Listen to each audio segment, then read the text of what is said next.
ಈ ಕಡೆ ಫುಲ್ ಆತನಿಗೆ ಫುಲ್ ಚುಚ್ಕೊಳ್ಳುತ್ತೆ.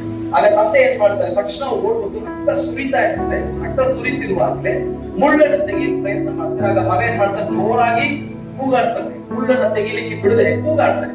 ಹಾಗೇನೆ ತಂದೆ ನೋಡಿ, ನೀನೆಲ್ಲ ತಂದೆ ನೋವು ಅಂತ ಅಳ್ತಾ ಇದ್ದೀನಿ, ಈಗ ಹೋಗಿ ನಾನೆಲ್ಲ ಮುಳ್ಳನ್ನ ತೆಗಿಲಿಕ್ಕೆ ಪ್ರಯತ್ನ ಮಾಡ್ತಿದ್ದೀರಲ್ಲ, ಇದು ಸರಿಯಲ್ಲ ಅಂತ ಹೇಳಿ ತನ್ನ ನೋವನ್ನ ಶ್ರೇಷ್ಠ ಮಾಡಿ ತಂದೆ ಮುಂದೆ ಮಾತನಾಡ್ತಾರೆ. ಆಗ ತಂದೆ ಮನಸ್ಸು ಏನಿರುತ್ತೆ, ಇದು ನಾನು ತೆಗೆದೇ ಹೋದ್ರೆ ಕಾಲಕ್ರಮೇಣ ಕೈಯನ್ನ ತೆಗೆಯುವಂತ ಪರಿಸ್ಥಿತಿ ಬರುತ್ತೆ.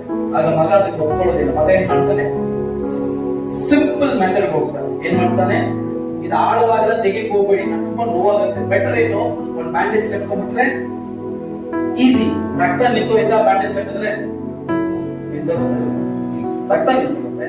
ಯಾರಿಗಾದ್ರೂ ಗೊತ್ತಾಗುತ್ತಾ, ಬ್ಯಾಂಡೇಜ್ ಹಾಕಿ ಶರ್ಟ್ ಹಾಕೊಂಡ್ರೆ ನೋವಾಗಿದೆ, ಟೀನೇಜರ್ ಯಾರಿಗೂ ಗೊತ್ತಾಗ್ಬಾರ್ದು. ಅಯ್ಯೋ ಅಮ್ಮ ಅಪ್ಪ ಕೂಗೋದು ಯಾರು ಗೊತ್ತಾಗ್ಬಾರ್ದು. ಹೀಗೆ ಎಲ್ಲವನ್ನ ಕವರ್ ಮಾಡಿ ಮಗ ಏನ್ ಮಾಡ್ತಾನೆ, ಇದಕ್ಕೆ ಬರ್ತೀನಿ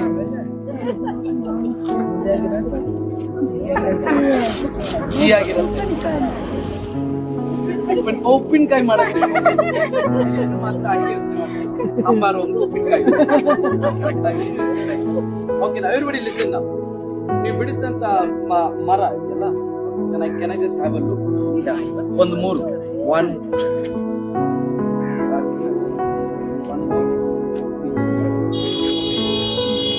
ಮೆಜಾರಿಟಿ ನೀವು ಬಿಡಿಸಿದ್ರಲ್ಲಿ ಎಷ್ಟು ಜನ ಕೂಡ ಬಿಡಿಸಿದ್ರಿ?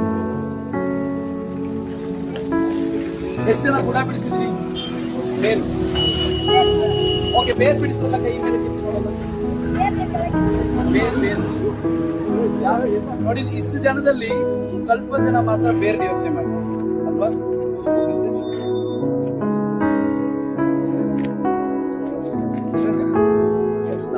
ಹಾಗಾದ್ರೆ ತಿರುಗಿ ಹೇಳ್ತೇನೆ, ನಮ್ಮ ಕುರಿತು ಬಹಳ ಮುಖ್ಯ. ನಾವು ಯಾರು ಕ್ರಿಸ್ತನಲ್ಲಿ ಅನ್ನೋ ಕುರಿತು ನಮಗೆ ಶಾಲೆ ಬಿಟ್ಟು ಬರುವಾಗ ಯಾವ ಹುಡುಗರ ಆಟ ಆಡಿ ಅಲ್ಲಿ ಬರುವಾಗ ರೈಲ್ವೆ ಟ್ರ್ಯಾಕ್ ಏನಾಗಿದೆ, ಕಟ್ಟಾಗಿರುವಾಗ ಬಹಳ ಟೆನ್ಷನ್ ಆಗಿದೆ. ಈಗ ಟ್ರೈನ್ ಬರೋ ಟೈಮ್